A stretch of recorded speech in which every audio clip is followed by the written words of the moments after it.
Hi, I'm Holly Davis and I'm in the Vaucluse House kitchen where I couldn't be more thrilled. I've done a couple of things here. It's the most beautiful kitchen and if you have the opportunity to visit it, do. But for today I'm going to show you how to make an Irish speckled tea loaf, which is known as Barmbrack or break, and it is an exceptionally delicious loaf of bread cake. It's sort of sweet because it has currants in it, but it's also a little savoury. It's got a reasonable amount of salt and caraway in it, and I think you'll find it's perfect for kind of afternoon tea or that moment in the day when you think you need a little something. So if you toast it and slather it in butter, it's bloody good. For the purposes of making it, like to begin with, what you need is a barm. So this is a sourdough loaf, but rather than using a rye sourdough starter, which is what I generally make bread with, I've made a barm, or which uses beer yeast. So I've got a bottle of Cooper's ale here, and Cooper's is brewed in the bottle, so it's ideal for this because in the bottom of the bottle are some of the yeasts, the lees, and that's what we're after. We want to get that into this loaf, and this is going to, as well as some of my sourdough starter, it's going to be more delicious and more characterful because of the beer. But if you're someone who would prefer not to have the alcohol, it's not a problem. You can use a regular sourdough starter, just one for one, you know, just make yours as you would normally. And if you don't yet have a sourdough starter, I recommend going to a local baker who makes traditional sourdough and asking them if you can have some of theirs. You can buy them online. It's the nice thing about cultures is that how they've gone around the world, they've gone from one person to the next, sharing them. But if you like to have somebody's in particular, there are people who sell them online, and I'm one of them. So this is active barm, and if I put this beautiful silver knife in here, you'll see it's quite beautifully active, and the activity is seen in that bubbling. And you need active starter or an active barm to make your next. So it's quite possible to create a sourdough starter from scratch, but that's not what we're doing today. So I'm using some that I made earlier.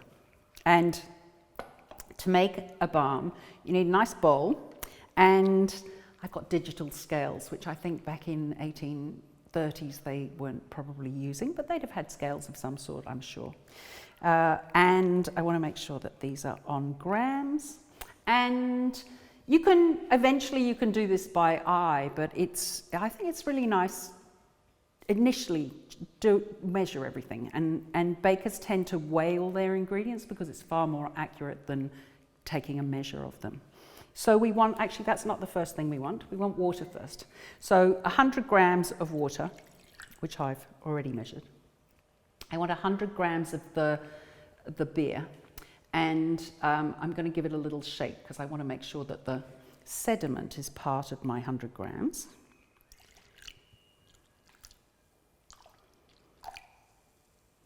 Make that 104. Doesn't have to be exact. I'm very not exact, and I encourage you not to be either. I think the best food's made because you're awake to what actually happens. When when you see what's happening, you can smell it, you can feel it, go by that. But obviously when you're starting out, I just told you to measure accurately and then I didn't, but that's me. And then I think I want 100 of this as well. I'm not looking at my recipe. Maybe it's 80. I think it might be 80, but you'll have the recipe, so you'll get this right. You see?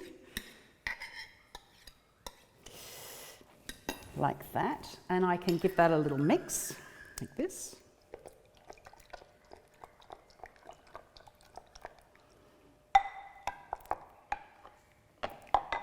And then I want 100 of, I'm using, I'm using rye flour here, but actually I'm going to use emmer. So I've weighed out some rye flour because I keep my starter going on rye eternally. But I actually want emmer flour, which I also brought with me because that's what I'm making the loaf out of. You could use spelt, you could use any wheat flour. This is an unbleached white emmer flour, which is I've chosen this because this is the sort of wheat that might have been around at the time.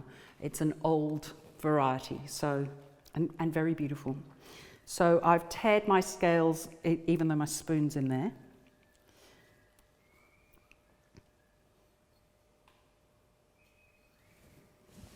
There we are.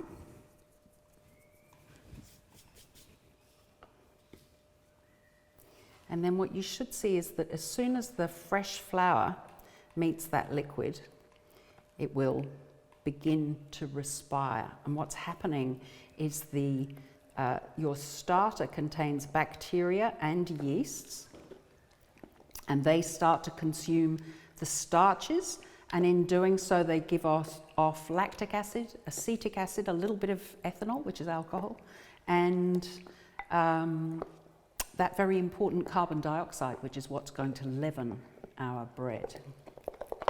So give it a really good mix. And in my not so careful measures, I can see that this is a little wetter than I want it to be. So if you look at this one, this is a little thicker. I want it about like that. So it's just my inaccuracy. And I like when I teach to do it a bit rough because it's life. Probably annoys the bejesus out of some of you, and I apologise.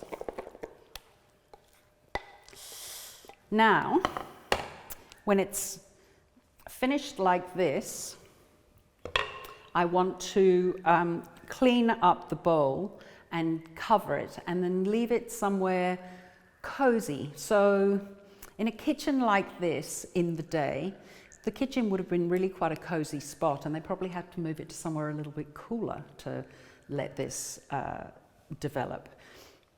For me, I'm going to find it a spot, and I want it to be somewhere between sort of 23 and 28 degrees, 24, 26, something that's cozy. So think kind of nice. The day today is about that. It's probably 23 degrees or 24 degrees today. So I can leave it at room temperature. But if you have to fashion a spot, you can do that. And don't be concerned about putting your fingers in it, or like those beneficial bacteria, they're everywhere. They're in the atmosphere, they're on the bowl, they're on me. And those acids that develop ward off any putrefying bacteria. That's what makes this a lovely, safe thing. So I'm just going to tie that up. So these starters they need access to air while they're culturing, but you want to protect them from little beasties. So fruit flies love it. Who else likes it? Any flying insects are attracted, and it's those acids, I think, that attract them. And that's those acids that are going to give us the delicious flavour. And because we've got quite a bit of sweetener in this loaf, those acids will temper the sweetness, and it won't be it's not noticeably a sour loaf, but it does have character, like a complex flavour, which I think is really lovely. So now I'm going to take that away, set it aside, and leave that to develop. And I've got one that I've made that I'll bring back and show you in a little while. So here are the ingredients that we're going to make the barmbrack with. And the first ingredient is a cup of tea. So it's a speckled tea loaf, and it has a nice, strongly brewed, you'll see it going in, black tea. And I like a mixture of teas. My favourite mixture is some Yunnan, Keeman, and a little bit of Russian Caravan. But you can use whatever tea you like, and if that's a tea bag for you, so be it. But a bit of leaf tea is always really nice. So you want the warm tea in a bowl, and then all the other ingredients go in. So this is either barley malt or molasses, and I'm using molasses. So this gives a lovely dark colour and rich flavour in the loaf. Let's see if we can get some of that out with a little spoon. This is 40 grams of molasses.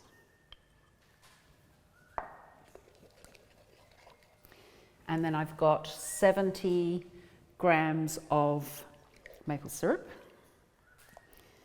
And maybe in the day this could have been honey from the property, perhaps.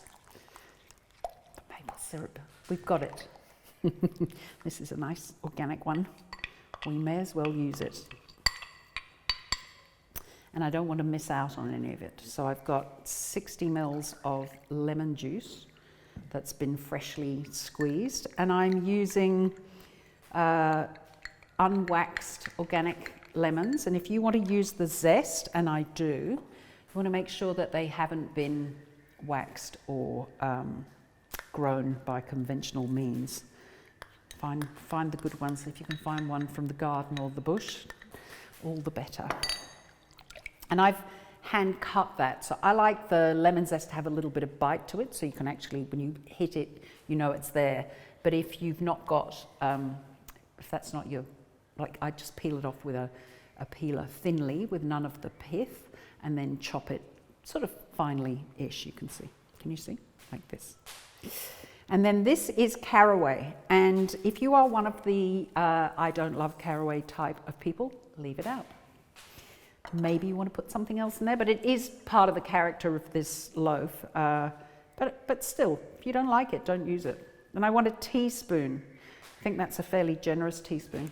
And the salt in this mix, salt in a sourdough has a really important role to play. It helps give your sourdough a bit of strength. And when you've got a lot of sweet ingredients like this, it'll balance the flavors. It also adds minerals, and it only adds minerals if what you're using is a mineral-rich salt. And I like, this is Olsen's sea salt, the mineral salt. So a nice grey salt, or the Celtic sea salt, is also really great. Now we've got all those nice flavors in there. We've got the lemon zest, the molasses, the maple, and the tea. We're going to put some, this is what makes it speckled. These are currants, and again, organically grown currants. Beautiful, that a good stir. And what's important at this point is that it's fine to put your hot tea in with the fruit, and that'll help the fruit to absorb some of the liquid and soak up some of those lovely flavors before the rest of the ingredients go in. But you don't want to be adding your barm or your flour to a hot mix, because if you put the barm in when it's really hot, you'll kill it. You'll kill the active ingredient in it, so don't be doing that. So now this will sit until it's sort of room temperature, body temperature, not too warm. You don't want it to be over 50 degrees, which it won't be very soon because it's nicely spread out. So then we'll wait for that, and the next things will go in. So now we're ready to add the next pieces to this. So this is now at the right sort of temperature, blood temperature. My barm is nice and active. You see this kind of good bubbling activity going on here, and when you see me pour it in, this is 250 grams of barm.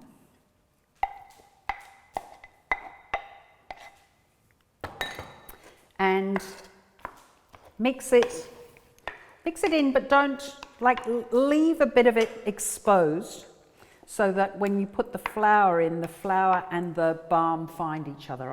It doesn't say that in my recipe. This recipe is in my book Ferment, but I didn't say to do this, and you don't have to, but I like to marry up the barm with the flours and make sure that they meet each other straight off. And then you're going to mix it in. And it's a fairly sticky mix, so even I use a spoon.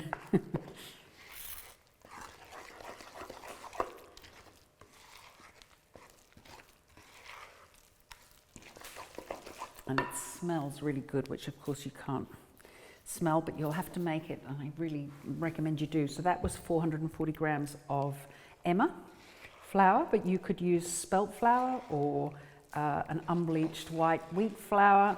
And again, I would look for a really beautifully, a grain that's been grown in rich soil, and that's likely to be, for me, either organic or biodynamic.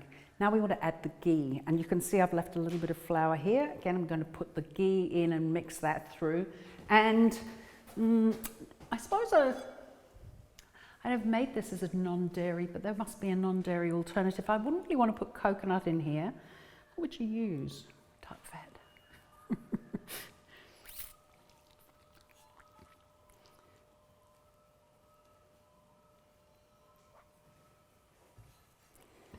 And incorporate that really well. And so when I said to you that this is sort of a mixture between bread and cake, the addition of the fat turns this into a shorter crumb.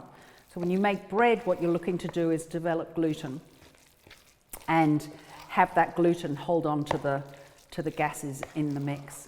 When you add fat to that, it'll shorten the crumb and make it richer. It'll make it a softer texture, but it will still hold on to enough gas. But you know, this is not a big airy thing. It's quite a, well, I'm going to say dense, but it's not heavy, but it's quite a nice light texture, but it's not very holy.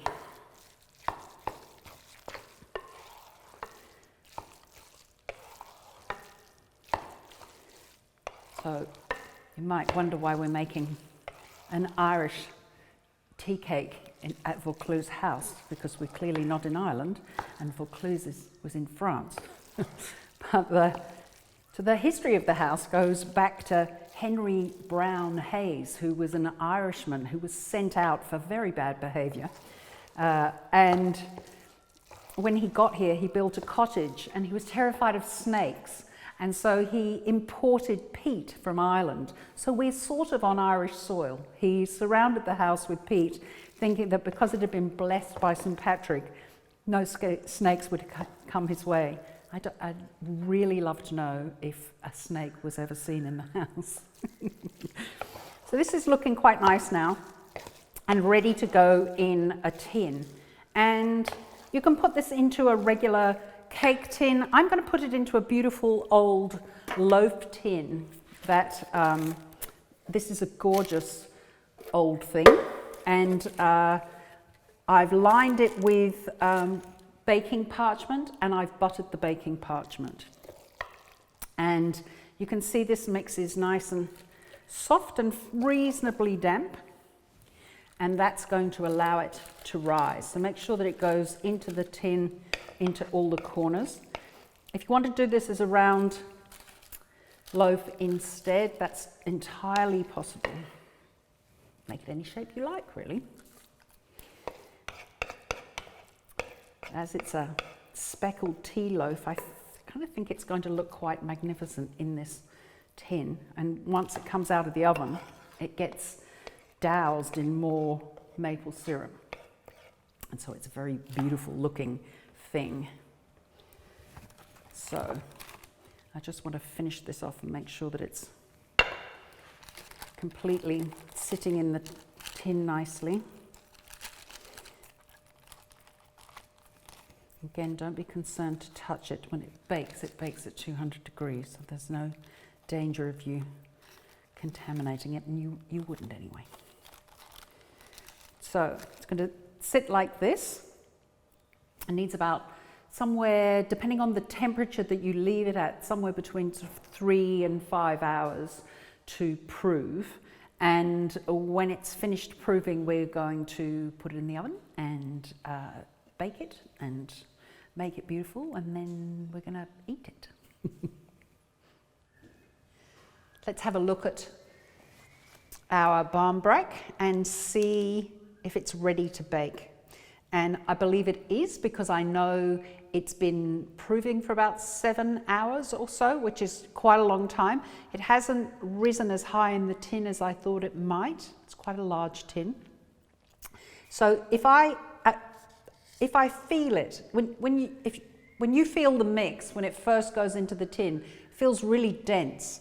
At this point, it feels very soft and light. And if I move this out of the way, I don't know if you can see there are little pockets of air in there, which is what we're after. And when this hits a really hot oven, so it's going into a 200-degree oven, the yeasts in the mix will do a last hurrah, and they should rise it a little bit more.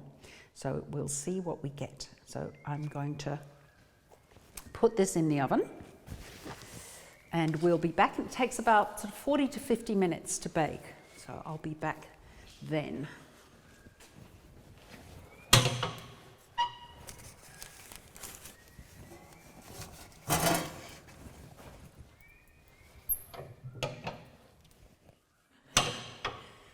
Okay, looking good.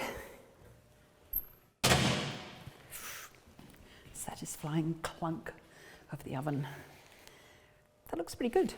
I like the look of that. So the first thing you do is you get some extra maple syrup for those that like it, and you give it a good drizzle, and you want to get it down the sides as well. So in a moment I'm going to take it out and paint the sides. I think in a loaf like this it's worthwhile. So this gives you a beautiful shiny crust. And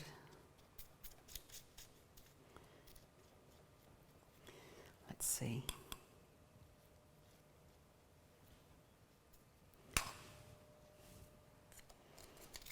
So if you have lined your tin and you make this the long one, you should be able to lift it out. Remove this from the scene of the crime because it's very hot.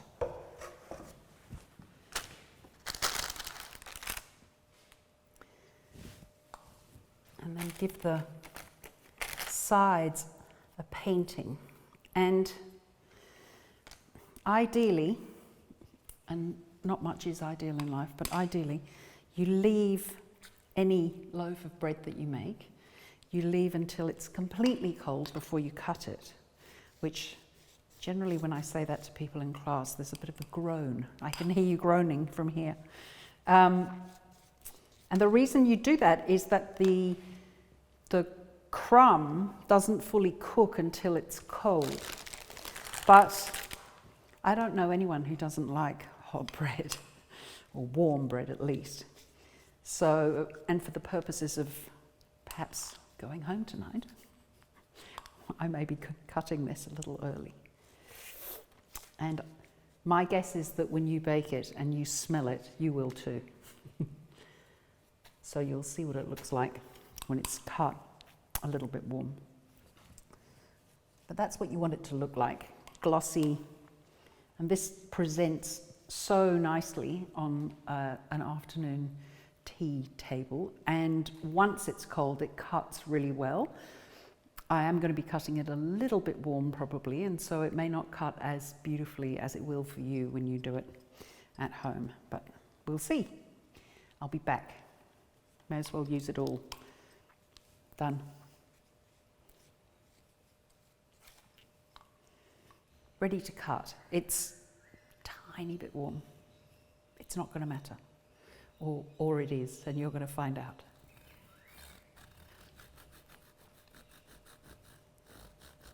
Don't press too hard if you're cutting when it's warm. It's definitely feeling more cakey than bread right now. That looks pretty good. And I think the end bit is one of my favourite bits.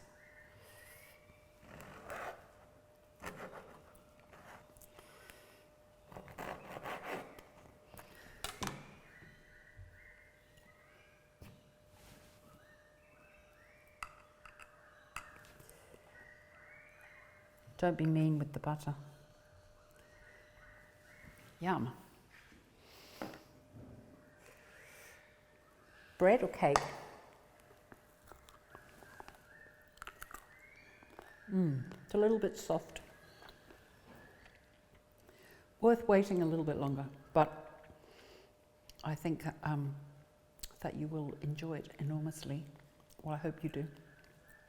I'm going to put the recipe for this on my blog, which you'll find at foodbyhollydavis.com, and you can subscribe to my newsletter there and you'll get news about other things that I'm doing. And I'm working on online content that's about to be available for making bread and ferments, and it's part of a much bigger course called the Homemade Pantry, so you might like to have a look at that, and hope to meet you all soon. Thanks very much for having me. It's been beautiful being here. Happy baking.